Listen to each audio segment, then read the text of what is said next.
வணக்கம். எங்க இருந்து வரீங்க ஐயா? என் பேர் கோபி சார். உங்க பேரு? ராஜி. சரி, என்னத்துக்கு வந்துக்கிறீங்க ஐயா? வீட்டு மனைக்கு சார், வீடுக்கு கட்டி கொடுக்க மாட்டாங்க, எங்களுக்கு தண்ணி வசதி பண்ண மாட்டாங்க. எங்க குடிக்கிற மக்கள் இந்த 40 வருஷமா குடியே கிடக்குறோம் சார். ஏதோ குழந்தைங்களுக்கு வாய்ப்பு இல்லைங்க, எங்கன்னா சம்பாதிக்கிற வாய்ப்பு இல்லைங்க. எங்களுக்கு எல்லா நாட்டிலையும் வீடு கட்டி கொடுத்தாங்க, தண்ணி வசதி பண்ணாங்க, ரோட்டு வசதி பண்ணாங்க. எங்களுக்கு எந்த வழி கூட முறை பார்க்கறது இல்லை சார். எவ்வளோ மனு எழுதி கொடுத்தோம், எவ்வளோ வந்து பார்க்க மாட்டாங்க சார். அப்படியே வர்றாங்க, ஒரு நாள் பார்க்குறாங்க சார், போயிடுறாங்க சார். எங்களுக்கு அது ஒரு எங்களுக்கு ஒன்றா இருக்குது சார். எவ்வளோ குழந்தை குட்டி வாங்கி கிடக்குறோம். அதுக்கோசம் தமிழ்நாடு மொத்தம் எல்லா பேரும் வீடு கொடுத்துருவாங்க சார். எல்லா ஊர்ல மகவாளிபுரம், பவுஞ்சில்ல ஐயா, நம்ம மேல்மருவத்தூர், நம்ம இது பூஞ்சேரியில மொத்தம் எல்லா பேர்தான் வீடு கட்டி கொடுத்துருக்காங்க. எல்லா பேரத்துல எல்லாம் வீடு கட்டி கொடுத்தாங்க சார். நாங்க என்ன பாவம் பண்ணி வந்திருப்போம் ஐயா. ஏதோ நீங்க பார்த்து எங்களுக்கு கொஞ்சம் வந்து பார்த்தா தானே எங்க வீடு எப்படி இருந்தோ கொஞ்சம் வந்து கவனிச்சது தானே அது புரியும் சார். நீங்க அப்படி பார்க்காதே, நீங்க வந்து பார்க்காதே நம்ம எங்க இந்த போய்க்கணும் சார்.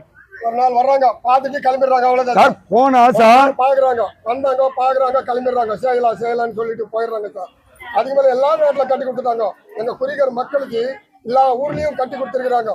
வீடு வாசலோட 50 வீடு 60 வீடு தண்ணி கோயாவோட இத்தனை வருஷமா கிடக்குறோம் சார். கொஞ்சம் நன்றி பார்த்தா அது ஒரு வேலை சார். இத்தனை பேருக்கு இத்தனை வருஷமா ஓட்டு போட்டோம். எத்தனை பேர் மொத்த பேருக்கும் ஒரு ஆள் வந்து எங்களாண்ட பார்க்கல ஐயா. வீடு நல்லா இருக்குதா, இல்லை ஒரு குடிச்சு நல்லா இருக்குதா, இந்த குழந்தை குட்டி எப்படி காப்பாற்றுறாங்க, என்ன வியாபாரம் இருக்குது எங்கள் கையில், என்ன மணி ஊசி வியாபாரம் போன்ற ஒரு 200 ரூபாய் 100 ரூபாய் அதான் ஆப்படுது நம்ம கையில். நம்ம எங்கேருந்து போய்க்கிறது சார். ஏதோ நீங்கள் போல போதாங்க எங்களுக்கு மக்களுக்கு ஒரு வழி பண்ணுங்க ஐயா, வழிமுறை செய்யுங்க ஐயா. நம்ம வந்து ஆட்சியில் உங்கள் ஆட்சியில் இருக்கிறோம். நம்ம எப்போ வேணாலும் உங்களுக்கு தான் ஓட்டு போடுறோம். எங்களுக்கு வழி இல்லை, ஓட்டு தான் போட்டு கிடக்குறோம் சார். எங்களுக்கு எதுவும் ஒரு வழி பார்க்க மாட்டாங்க சார்.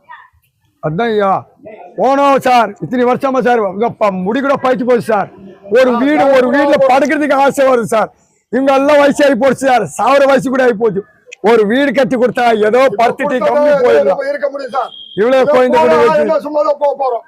நம்ம என்ன வாரி போக போறோம் சார். ஐயா அதான் ஐயா, இருக்கிறதுக்கு சும்மா கிடக்குறது ஐயா. ஏதோ தர்மம் பண்ணுங்க ஐயா.